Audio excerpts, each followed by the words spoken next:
Bangladesh premier league BPL ২০২৫ সালে এবারের ফিক্সিংয়ের বিতর্কের নতুন এক অধ্যায় উন্মোচিত হয়েছে। এই বিতর্কে এবার নাম উঠে এসেছে দুর্বার রাজশাহীর অধিনায়ক এনামুল হক বিজয়ের। দীর্ঘদিন অভিযোগের প্রতীক্ষায় বিসিবির ক্রিকেট বোর্ড তার বিরুদ্ধে তদন্ত শুরু করে দিয়েছে। বিজয়কে আপাতত দেশ ত্যাগের নিষেধাজ্ঞা দেওয়া হয়েছে। যদিও দোষ প্রমাণিত হয়নি, তদন্তর সার্বিক তাদের দেশের বাইরে যেতে দেওয়া হচ্ছে না। বিজয়ের সঙ্গে আরও বেশ কিছু ক্রিকেটের নাম শোনা যাচ্ছে, যাদের মধ্যে তদন্ত চলছে। এর পাশাপাশি বিপিএল আরেকটি স্পোর্টস ফিক্সিংয়ের অভিযোগ উঠে এসেছে রংপুর রাইডার্সের অলরাউন্ডার মোহাম্মদ সাইফুদ্দিনের বিরুদ্ধে। তার বোলিং বিশেষভাবে সন্দেহজনক ছিল, বিশেষ করে খুলনা টাইগার্সের বিরুদ্ধে গ্রুপ পর্বের শেষ ম্যাচে।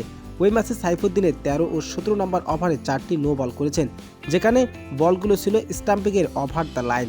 ওই বলগুলো কৌতূহল সৃষ্টি করেছে এবং রাইডার্সের ফ্রান্সিস বিবিসির কাছে তদন্ত অনুরোধ জানিয়েছে। তবে এই বিষয়টি এখন পর্যন্ত কোনো মন্তব্য করতে চাননি রাইডার্স টিম ম্যানেজমেন্ট।